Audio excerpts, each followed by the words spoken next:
जय हिंद दोस्तों, त्यागी trading tips में आपका स्वागत है। दोस्तों, इस वीडियो के अंदर हम बात करने वाले एक 48 रुपीज़ वाले शेयर जिसका नाम है Motherson Sumi Wiring. Top 10 clients, particular किस फील्ड के अंदर, पैसेंजर व्हीकल की बात करें या फिर हम बात करें कॉमर्शियल व्हीकल की, सारी डिटेल यहाँ पर चर्चा करने वाले हैं। टॉप 10 क्लाइंट पर्टिकुलर फील्ड में इस कंपनी के हैं। देखिए, कुछ क्लाइंट्स होते हैं ना पर्टिकुलर, जैसे कि पैसेंजर व्हीकल की बात करें या फिर हम कॉमर्शियल व्हीकल की बात करें, तो जो 10 बढ़िया कंपनियां हैं वो इस कंपनी की क्लाइंट। जी, क्लाइंट मतलब समझ में नहीं आया, मतलब कि ये कंपनी माल सप्लाई करती है। जी, हमें वो भी सब समझ में नहीं आ रहा कि ये कंपनी माल क्या सप्लाई करती है। तो बस किसी भी शेयर को आप खरीद नहीं पाएंगे, बेच नहीं पाएंगे, एवरेज कर नहीं पाएंगे। जब कभी बीच में कभी थोड़ी बहुत गिरावट भी होगी तो डर कर उसको बेच के निकल जाएंगे। मतलब कि किसी बढ़िया कंपनी अगर आपको सस्ते दाम पर मिल रही है तो आप उसके अंदर टिक नहीं पाएंगे। कब तक? जब तक कि आपको ये मालूम ना हो जाए कि उस कंपनी का काम क्या है। मैं आपसे बार बार बोलता हूँ कि स्टॉक मार्केट के अंदर अगर आए हैं तो कंपनियों के बारे में पढ़ना शुरू कीजिए, या फिर एटलीस्ट कंपनियां तो बहुत सारी हैं, आप उतनी कंपनियों के बारे में पढ़ ही नहीं पाएंगे। लेकिन जो कंपनियां हाल फिलहाल में आपके पास हैं, आप बार बार पूछते हैं ये सवाल कि मैं बेच दूं क्या, मैं खरीद लूं क्या, एवरेज कर लूं क्या, उन सबका जवाब मिल जाएगा। ये तो आपको पता चल गया है कि गिरावट पे खरीदना चाहिए, एक बार में शेयर नहीं खरीदने चाहिए, मजबूत कंपनियों में काम करना चाहिए। लेकिन वो सारी चीज़ें आप कर लेंगे, आप थोड़ा थोड़ा भी खरीद सकते हैं, होल्ड भी कर सकते हैं, नीचे गिरावट होगी तो उसमें भी खरीद सकते हैं। देखिए, किसी की अगर 20,000 सैलरी है, 15,000 सैलरी है, या कोई 10,000 रुपया महीना का कमा रहा है, वो चाहता है कि साइड में मेरा एक काम चालू हो जाए, थोड़ा बहुत पैसा मैं लगाता चलूँ, मैं किसी कंपनी के अंदर एवरेज करूँ, लंबे समय तक उसको चलाऊँ। कैसे? जब तक कि उस कंपनी के बारे में आप पढ़ेंगे नहीं तो कैसे पता चलेगा कि वो कंपनी एवरेज करनी है या बेचकर कब निकलना है। ये सारी चीज़ें कब पता चलेंगी? जब किसी कंपनी को आप सही समय पे उसके बारे में स्टडी करेंगे। याद रखिएगा, स्टडी तो आपने की किसी कंपनी के बारे में, लेकिन बाद में जब वो भाग गया तो कोई फ़ायदा नहीं उस वाले ज्ञान का। लेकिन हाँ, कंपनियों के बारे में स्टडी करके रखिए, पहले या बाद में, लेकिन सही समय पे सही कंपनी के बारे में अगर आप पढ़ लेंगे तो फ़ायदा हो जाएगा। टाइम पर अगर दवा नहीं मिली ना तो कोई फ़ायदा नहीं है, मरीज निकल जाएगा टाइम से। हार्ट अटैक किसी को आया हुआ है और अटैक के समय पे अगर आपने सही समय पे दवाई दे दी, उसका ट्रीटमेंट मिल गया उसको, तो शायद वो बच जाए। ठीक है, तीसरे वाले में तो निकल ही जाता है। चलिए, तो ये बात आपको समझ में आ रही है। चलिए, स्टडी इसके बारे में हम करने वाले हैं, पढ़ाई इसके बारे में कंप्लीट आज करने वाले। दोस्तों, आपके बहुत सारे क्वेश्चन आज यहाँ पर देखिए, मैं आपको फिर बता देता हूँ कि किसी कंपनी के अंदर मजबूती के साथ टिकना तभी संभव है जब उस कंपनी के अंदर मजबूती है। 40% का मार्केट शेयर पर्टिकुलर फील्ड के अंदर रखती है। कौन सा फील्ड, क्या फील्ड? आप देखते हैं, एक गाड़ी होती है, उसके अंदर वायरिंग होती है, उसके अंदर वायरिंग होती है, कनेक्शन, एक कनेक्शन दूसरे कनेक्शन से मिलना आप देखेंगे गाड़ी के अंदर दिखाई आपको नहीं देता है, लेकिन उसके अंदर काफ़ी सारी वायरिंग होती है। एक दूसरे से कनेक्टिविटी के लिए वायरिंग की रिक्वायरमेंट होती है। ठीक है, तो वो वायरिंग का काम कंपनी ये करती है, टॉप 10 कंपनी जो है। चलिए, अब ये वायरिंग किसके अंदर करती है? ऑटो सेक्टर वाली। ऐसा नहीं कि वायरिंग तो और जगह भी होती है, ये ऑटो सेक्टर के अंदर की बात चल रही है। ठीक है, अब समझिए कंपनी है क्या, और ये भी समझेंगे कि इस कंपनी का ज्वाइंट वेंचर भी है किसी के साथ। किसके साथ है? संवर्धना। यहाँ पे देखेंगे कि ज्वाइंट वेंचर बिटवीन किसके अंदर है? Sumitomo wiring plus Motherson group के अंदर जो एक ज्वाइंट वेंचर है। देखिए, एक सुमितोमो वायरिंग एक जापानी कंपनी है, वो ग्लोबली काम करती है, वो पर्टिकुलर इस फील्ड के अंदर काफ़ी शानदार काम कर रही है, उसको बड़ा काम मिलता रहता है। तो ज्वाइंट वेंचर का मतलब ये है कि उसको अगर काम मिलेगा तो इस कंपनी को भी काम मिलता रहेगा। और संवर्धना मदरसन की अगर बात करते हैं तो ग्लोबली 89% का रेवेन्यू ग्लोबली उसको आता है। तो ग्लोबली जहाँ जहाँ पर संवर्धना मदरसन का काम है वहाँ पर इसको भी काम मिलता रहेगा। ठीक है, तो ये कंपनी को ग्लोबली काम मिलता है, सबसे बढ़िया बात यह है।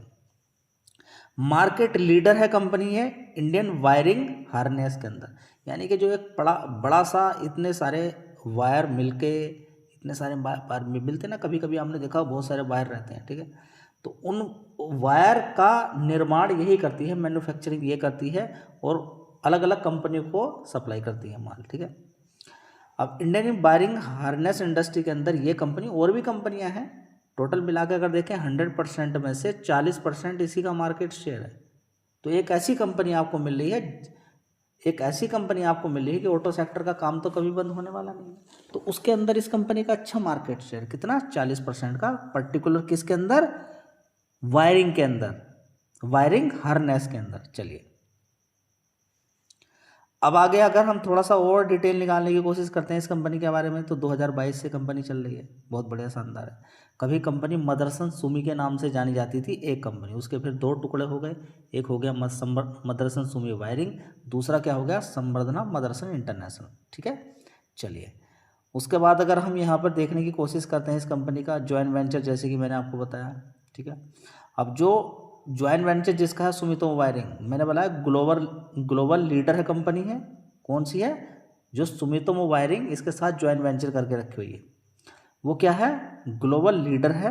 मैन्युफैक्चरिंग किसके, wiring harness component and other electric wire के अंदर वो क्या है, ग्लोबल लीडर है। वो ग्लोबल लीडर है, ये इंडिया की लीडर है। चलिए अब बात यहाँ पर अगर करते हैं तो अच्छा खासा रेवेन्यू निकालती है, पर्टिकुलर किससे, वायरिंग हार्नेस से, बहुत बढ़िया रेवेन्यू। अगर ब्रेकअप की अगर बात कर लेते हैं, अगर हम देखें तो पैसेंजर व्हीकल होते हैं, कॉमर्शियल व्हीकल होता है और टू व्हीलर्स होते हैं। ठीक है, तो 58% का रेवेन्यू निकालती है ये पैसेंजर व्हीकल।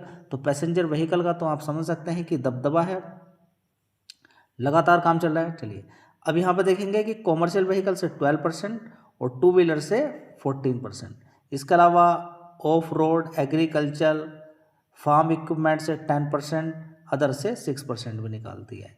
ठीक है, तो अगर बात करते हैं कंपनी की, तो न्यू लॉन्चेस किए थे फाइनेंशियल 23 के अंदर।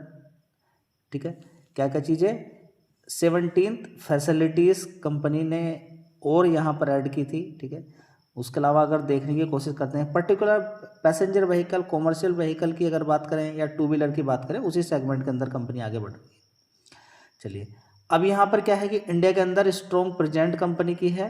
अब समझेंगे कि इंडिया के अंदर फाइनेंशियल 23 के डेटा दिखा रहा हूँ तो और भी बढ़ गया होगा, 26 वायरिंग हार्नेस प्लांट कंपनी के, कब, 2023 के अकॉर्डिंग।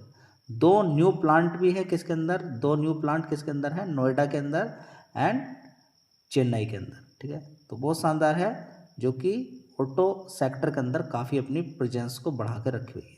ठीक है, चलिए आगे कुछ देख लेते हैं और क्या क्या इस कंपनी के अंदर है।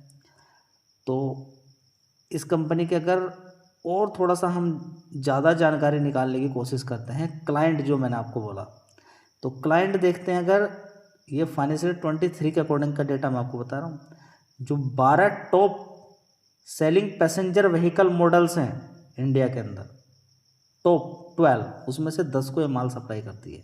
बढ़िया चीज़ आपको मिल गई। चलिए इसके अलावा top 3 electric vehicle passenger vehicle में जो आते हैं OEMs के अंदर, ठीक है, जो टॉप 3 आते हैं उसमें 2 को ये माल सप्लाई करती है। टॉप 12 को भूल जाइए, अब टॉप 3 जो आते हैं।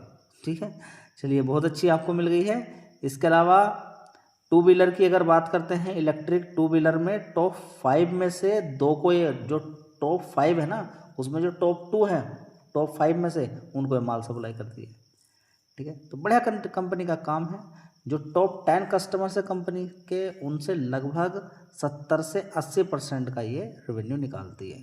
चलिए ये पॉइंट आपको मिल गए हैं, कुछ मजबूती यहाँ पर आपको देखने को मिलेगी।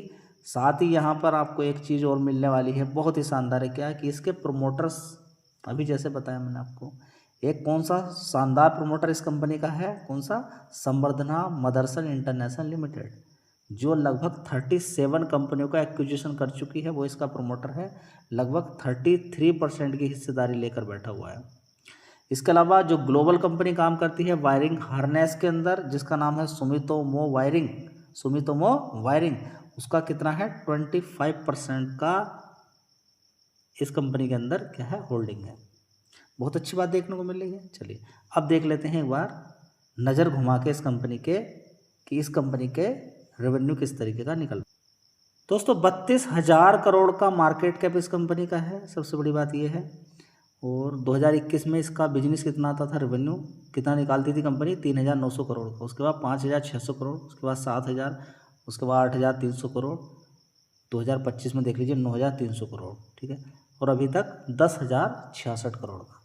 तो कंपनी के रेवेन्यू में कोई कमी नहीं आ रही है, बढ़ रहा है। तो एक हिंट आपको मिल गई है कि कंपनी का बिजनेस तो लगातार बढ़ रहा है, ठीक है। देखिए ऑपरेटिंग प्रॉफिट की बात करें या फिर नेट प्रॉफिट की बात करें, उसमें आपको ऊपर नीचे देखने को मिलेगा, क्योंकि कंपनियां फिर अपने अकॉर्डिंग देना पसंद नहीं है टैक्स, तो अपने हिसाब से ही वो निकालती रहती हैं, ठीक है। तो प्रॉफिट की अगर बात करते हैं तो धीरे धीरे बढ़ रहा है, धीरे धीरे धीरे धीरे बढ़ रहा है, हल्का हल्का, जो बहुत कम है। प्रॉफिट के मामले में कंपनी जो पूरे पूरे साल का है वो उतना अच्छा नहीं दिखा पा रही है, यानी कि मार्जिन में कंपनी थोड़ी स्लो रह गई, बस ये है, ठीक है। चलिए एक बार देख लेते हैं पूरे पूरे साल का भी, पूरे पूरे क्वार्टर का भी देख सकते हैं। क्वार्टरली बेसिस पे भी एक आपको हिंट मिल जाएगी किस तरह की परफॉर्मेंस है। एक साल पहले देखेंगे सितंबर क्वार्टर में 2,300 करोड़ का रेवेन्यू आता था, उसके बाद 2,300, 2,500, उसके बाद 2,400 करोड़, अभी कितना है 2,700 करोड़। तो अभी थोड़ी परफॉर्मेंस यहाँ पर अच्छी दिखाई है, ठीक है। तो अभी शेयर के रुकने का कारण पूरे पूरे साल का प्रॉफिट देखें तो रुका हुआ, कोई खास बढ़ नहीं रहा है, बस ये एक सबसे बड़ा कारण। अभी यहाँ पर हम देखने की कोशिश करते हैं नेट प्रॉफिट क्वार्टरली बेसिस पे। एक साल पहले 152 करोड़ था, उसके बाद 140, 165, 143 करोड़, उसके बाद यहाँ पे देखेंगे अभी 165 करोड़, ठीक है। तो ये चीज़ आपको फोकस करनी है क्वार्टरली बेसिस पे। अगर प्रॉफिट इस कंपनी का आगे बढ़ेगा, देखिए काम धंधा बढ़िया है, रेवेन्यू भी लगातार ऊपर की साइड में बढ़ रहा है। मैं आपको एक हिंट दे देता हूँ कि कभी एक समय था जब राकेश झुनझुनवाला ने बिल्कुल क्लियर कर दिया जोमेटो को नहीं खरीदना है, लॉस मेकिंग बेकार कंपनी है। और आज की डेट में अगर देखेंगे तो 370 रुपये तक ऊपर मारा है जोमेटो ने। और कभी बढ़िया शानदार रिसर्च की थी, किसने की थी, मैं आपको बता देता हूँ।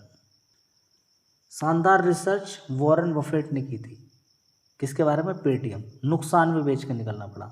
तो अगर आपको लगता है कि, देखिए मैं आपको फिर बता देता हूँ, सुनिए सबकी, करिए अपने मन की। आपको अपने से मेहनत करनी पड़ेगी तब जाकर आउटपुट निकलेगा, नहीं तो कोई किसी को मना करेगा ये खरीदना नहीं है, कोई आपको यूट्यूबर मना कर देगा उसको नहीं खरीदना है। मैं भी आपको बोल रहा हूँ कि ये आपके लिए जो वीडियो बनाई है मैंने सिर्फ एजुकेशन पर्पज से बनाई है। आपको एक ज्ञान मिल गया, आगे डिसाइड आपको करना है, लेना नहीं लेना है, क्या करना है, सारी चीज़ें आपको रख दी हैं। रेवेन्यू लगातार बढ़ रहा है जोमेटो की तरह, लेकिन उस समय उसका भी प्रॉफिट नहीं था। लेकिन अगर रेवेन्यू इसी तरह से बढ़ता रहा तो प्रॉफिट भी निकल के आएगा एक ना एक दिन। एक पॉजिटिव चीज़ तो मिल गई ना कि रेवेन्यू ऊपर की साइड में बढ़ रहा है, बस ये एक चीज़ इसके अंदर है, ठीक है। लेकिन आगे आपको डिसाइड करना है कि कंपनी का अभी प्रॉफिट उस तरीके से नहीं बढ़ रहा है जिस तरीके से बढ़ना चाहिए।